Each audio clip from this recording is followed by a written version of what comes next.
Assalamualaikum, Pak. Waalaikumsalam warahmatullahi wabarakatuh. Kenalkan, Pak. Nama saya Gagas. Gagas. Dari mana Gagas? Dari Kisaran, Pak. Dari Kisaran. Mahasiswa UIN, Pak. Mahasiswa UIN. Oke, saya Paidi, sarjana agama. Iya, dari Medan, Sumatera Utara. Tamatan dari mana, Pak? Saya alumni Fakultas Dakwah IAIN Sumatera Utara. Berarti sama gitu ya, Pak? Iya, jadi kalau biografi saya itu lahir di Sawit Seberang, Kabupaten Langkat, itu tahun 76. Alhamdulillah, pendidikan SD, MTS, Sanawiyah, kemudian Aliyah, itu terselesaikan di Sawit Seberang. Kemudian hijrah, untuk meraih pendidikan juga. Setelah masuk, lulus di IAIN Sumatera Utara. Tapi sekarang itu kampus sudah almarhum. Sudah berubah nama jadi UIN Sumatera Utara. Jadi tepat di Fakultas Dakwah IAIN Sumatera Utara, jurusan Komunikasi Penyiaran Islam tahun 1995. Alhamdulillah udah berkeluarga, udah punya 1 istri, 3 anak, dan banyak aktivitas. Nah, itu tentang biografi saya. Jadi Bapak hijrah kemarin ini tahun berapa tadi, Pak? 95? Tahun 95 mengenal kota Medan. Ya, pertama kali itu ya, Pak? Itulah pertama kali menginjak kota Medan. Wong kampung tapi rezeki nang kuto. Iya, belajar dari Tukul Arwan. Berarti sama kayak saya nih, Pak. Amin, mudah-mudahan ikuti jejak saya ya. Amin. Sukses juga di Medan. Pertama kali juga ini saya, Pak. Oh, alhamdulillah ya, cocok lah. Semoga termotivasi. Iya. Wong desa tapi rezeki nang kuto ya kan. Iya, Pak. Siapa tadi? Mohon maaf namanya? Gagas, Pak. Gagas. Ya. Gagas, ada yang bisa bawa bantu? Oh, jadi kami dapat tugas akhir semester dari dosen gitu, Pak. Pada mata kuliah sejarah peradaban Islam. Oh, sejarah peradaban Islam. Wis mengingatkan saya masa lalu ini. Iya, ya Allah. Siapa dosennya sekarang? Saya dulu siapa sejarahnya? Oke. Ya. Jadi yang dibantu gimana, Gagas? Saya ingin menanyakan tentang kehidupan masyarakat Medan ini, Pak. Sebelum datangnya Islam itu gimana, Pak? Oh, agamanya, gitu. Sejarah ya. Sejarah. Sejarah. Bagas,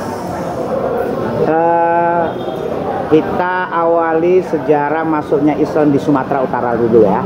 Karena prasastinya itu sekupnya Sumatera Utara. Oh iya. Medan itu kayaknya sih kecil kali dia. Jadi sebelum Islam masuk ke Indonesia atau Sumatera kita bilang, masyarakatnya itu pada saat itu memeluk agama Hindu. Mereka masih memeluk agama Hindu, sehingga kepercayaan mereka itu ya masih kalau itu masih banyaklah sesajen Hindu lah. Kemudian baru lahirnya Islam, dan kemudian Islam masuk ke Indonesia bahkan ke Sumatera Utara.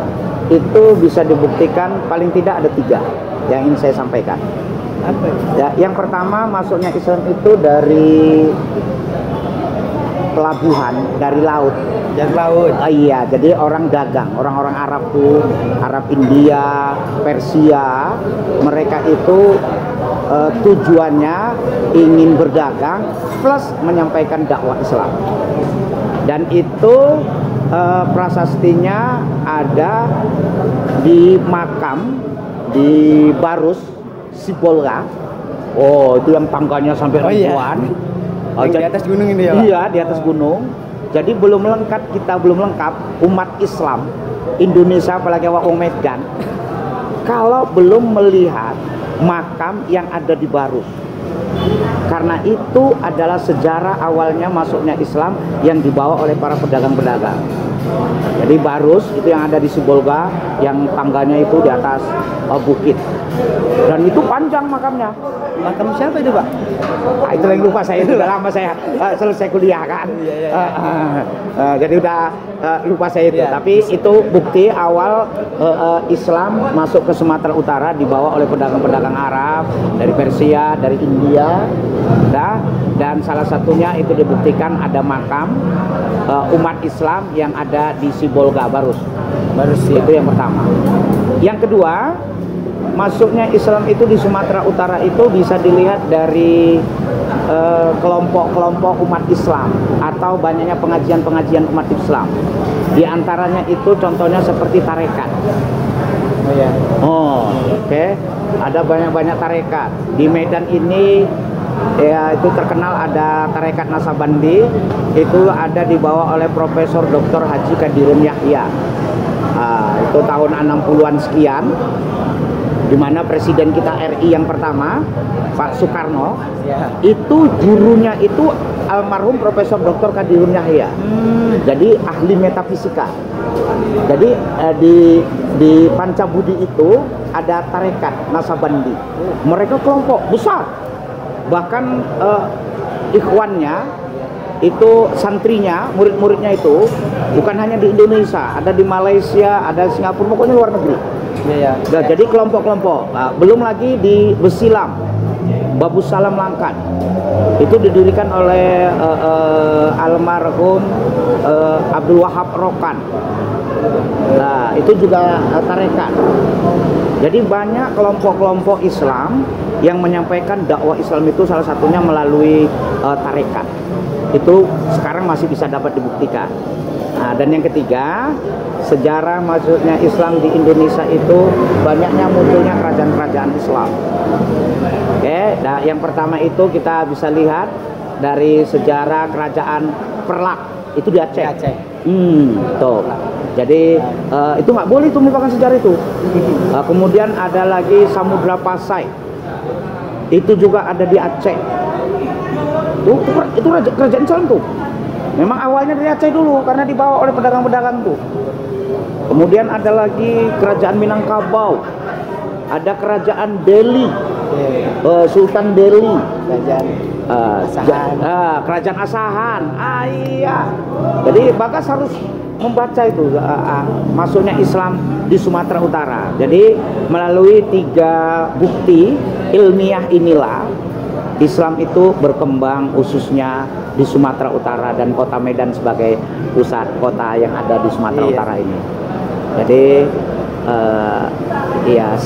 mahasiswa yang baik itu tidak boleh melupakan sejarah, apalagi kita mau calon jadi ustadz, ya kan? Nggak boleh lupa itu. Dari mereka lah kita terakhir memeluk agama Islam, ya kita doakan mudah-mudahan pembawa-pembawa dakwah Islam yang sampai akhirnya pada diri kita semoga husnul khotimah, ditempatkan Allah dalam tempat yang sebaik-baiknya, karena ilmu mereka itu betul-betul bermanfaat dalam kehidupan kita sehari-hari. Amin, amin. Saya pikir itu. Ada lagi? Masih ada lagi sih, Pak. Jadi kalau tadi tokonya kan pedang-pedang dari Mesir. Jadi ada kaitannya nggak tuh, Pak, sama kerajaan di Mesir? Seperti Bani Abbasiyah itu, dinasti Abbasiyah, Turki Utsmani, ada kaitannya nggak menyebarkan ke Indonesia gitu? Ya sebenarnya berhubungan sih. Kalau kita bisa melihat sejarah perkembangan dakwah Islam nih, itu ini makin panjang nih. Karena ini kaitannya udah sampai Abbasiyah, berarti udah mendunia ini. Tadi kan cukupnya Sumatera, ya kan? Ya jelas berhubungan. Udah pasti Islam itu kan dari pasti kenabian.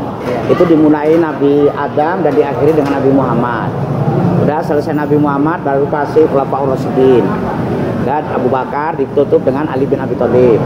Kemudian setelah Khulafaur Rasyidin itu pasti daulah. Yang ketiga pasti kerajaan. Nah pasti kerajaan ini diawali dari Bani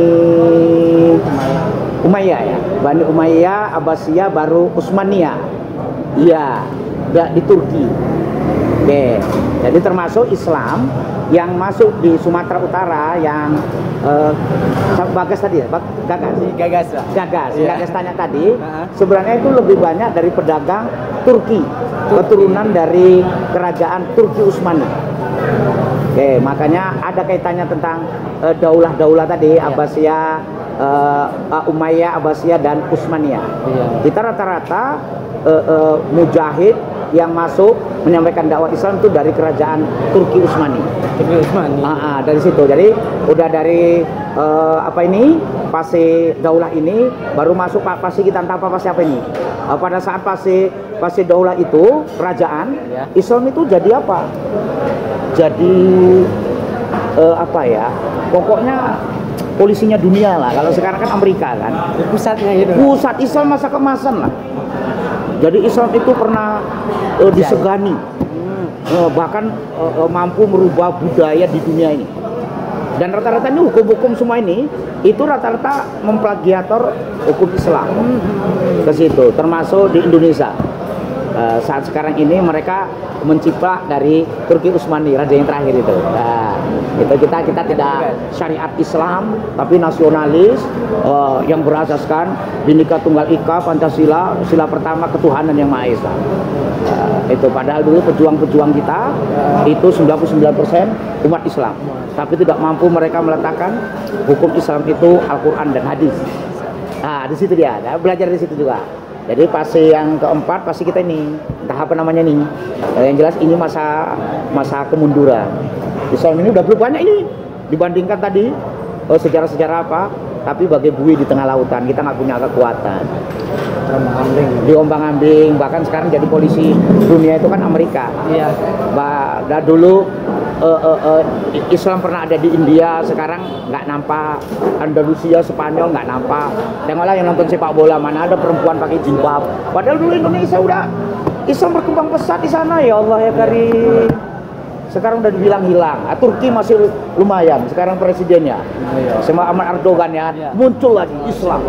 Udah mulai muncul nih. Lagi. Iya, kita doakan lah. Nah, dan baru nanti terakhir akan ditutup masa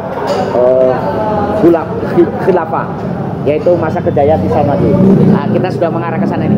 Ini kalau dilihat perkembangan dakwah Islam ini secara menyeluruh mendunia. Sekarang ini Islam lagi fase surab, kemunduran. Tapi kita akan menuju fase khilafah. Akan datang lagi fase umat Islam mulai akan maju. Nah, kita bisa lihat apa tanda-tandanya itu udah mulai nampak. Sekarang ustadz-ustadz yang ditengok itu bukan yang lucu, tapi yang berilmu. Siapa contohnya? Ustadz Somad. Nah, Ustadz Somad itu udah kalau fisiknya ya mohon maaf. Kalau fisiknya tak ganteng lagi saya. Tapi ilmunya luas. Ilmunya luas. Semua ormas Islam, Muhammadiyah, Al-Wasliyah, NU itu menerima ilmunya.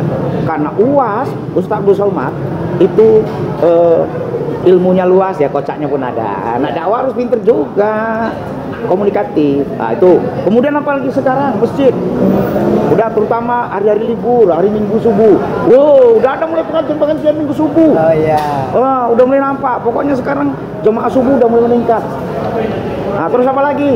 Dari kaum akhwat, kaum perempuan, udah mulai banyak pakai cadar. Ya Allah ya Karim. Ada gonjang-ganjing ini ya. Ya, walaupun ada gonjang-ganjing, ada yang pro, yang ada kontra, tapi ini menyenangkan bagi kita pendakwah. Oh iya. Islam sudah mulai menuju khilafah. Maka zolim berdosa bila ada penguasa yang melarang pakai cadar. Kita harus bangga. Oke, ini udah mulai kelihatan nih. Oke, di UIN dilarang nggak mahasiswa pakai cadar?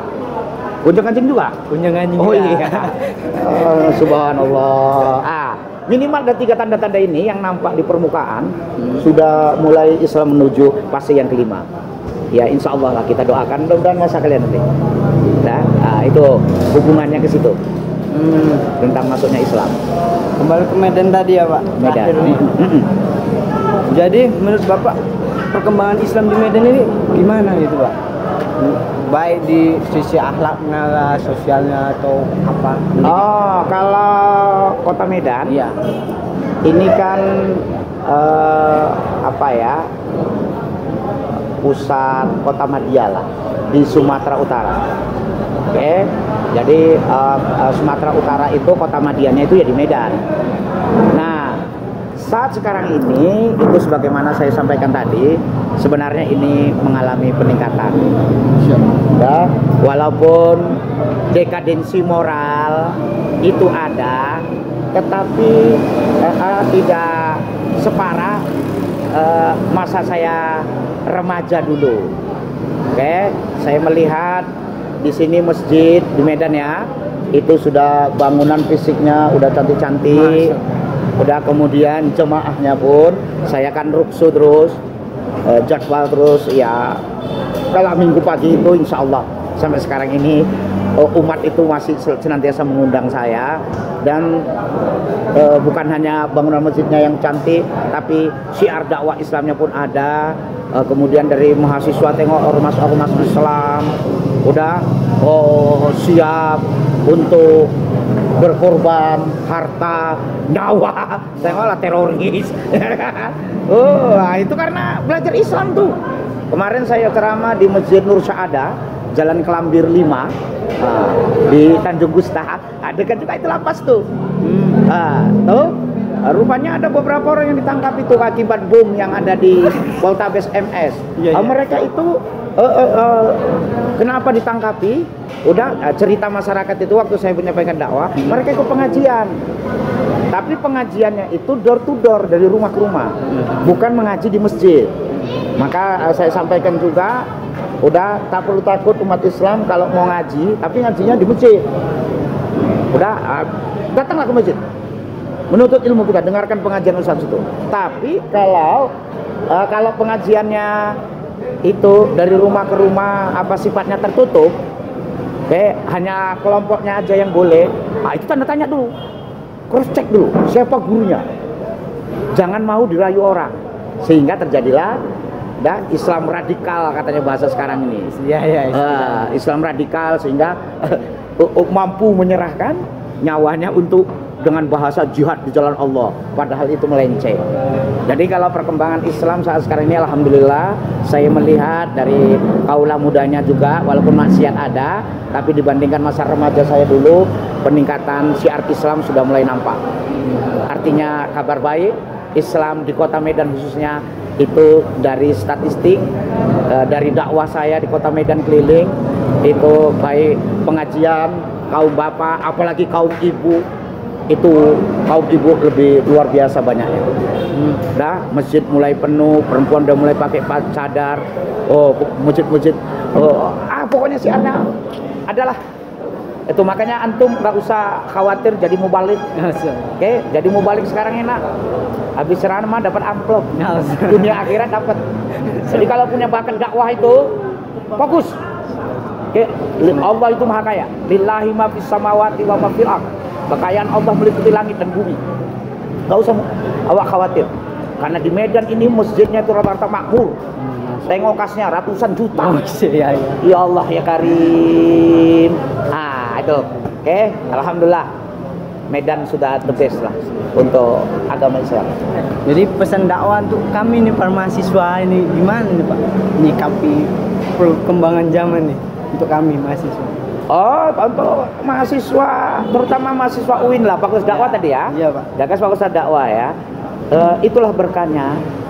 Ud'u ila sabili rabbika bil hikmah, ya kan. Walikul ani walau ayah. Ternyata ini juga ladang kesejahteraan dunia akhirat, ladang kebahagiaan. Ustadz saya dulu itu mengajarkan, Ustadz punya bakat, punya talenta untuk jadi mubalik, teruskan Ustadz. Enak kok jadi Ustadz sekarang. Pulang habis ceramah kasih amplop. Boleh tanya Ustadz tuh, boleh tanya BKM itu ada nggak Ustadz khotib thank you dong? Mana ada. Mereka berlomba-lomba mensejahterakan. Ustadz, tak usah kalian miskin mahasiswa Fakultas Dakwah. Gak usah malu kalian berdakwah dari masjid ke masjid, majelis taklim dari sana ke sini. Masyarakat udah mikirkan kesejahteraan kita, dunia akhirat dapat. Maka terus kalian kuliah, asa ilmu sebanyak-banyaknya. Yakin kalian tamat dari UINSU Fakultas Dakwah, udah bisa menyampaikan dakwah Islam. Dari dakwah Islam kalian itulah akan mendatangkan kesejahteraan dunia dan akhirat. Oke, tidak ada kenikmatan yang lebih di alam ini udah kecuali bisa menyampaikan syiar agama Islam. Ya, ya kan? Iya Pak. Waktu saya udah mepet ya. Iya. Iya, saya pikir kita tutup sampai di situ ya. Cukup Pak. Iya, terima kasih. Salam Pak Rektor, Pak Pembantu Rektor, Pak Dekan Fakultas Dakwah. Saya Pak Idi, Sarjana Agama. Mudah-mudahan UIN Sumatera Utara semakin the best. Oke, mahasiswa keluaran UIN semakin bisa dipakai loyalitasnya di masyarakat. Amin ya Allah ya Rabbal Alamin. Amin. Billahi taufiq wal hidayah. Assalamualaikum warahmatullahi wabarakatuh. Terima kasih Pak Iya, atas waktunya. Iya.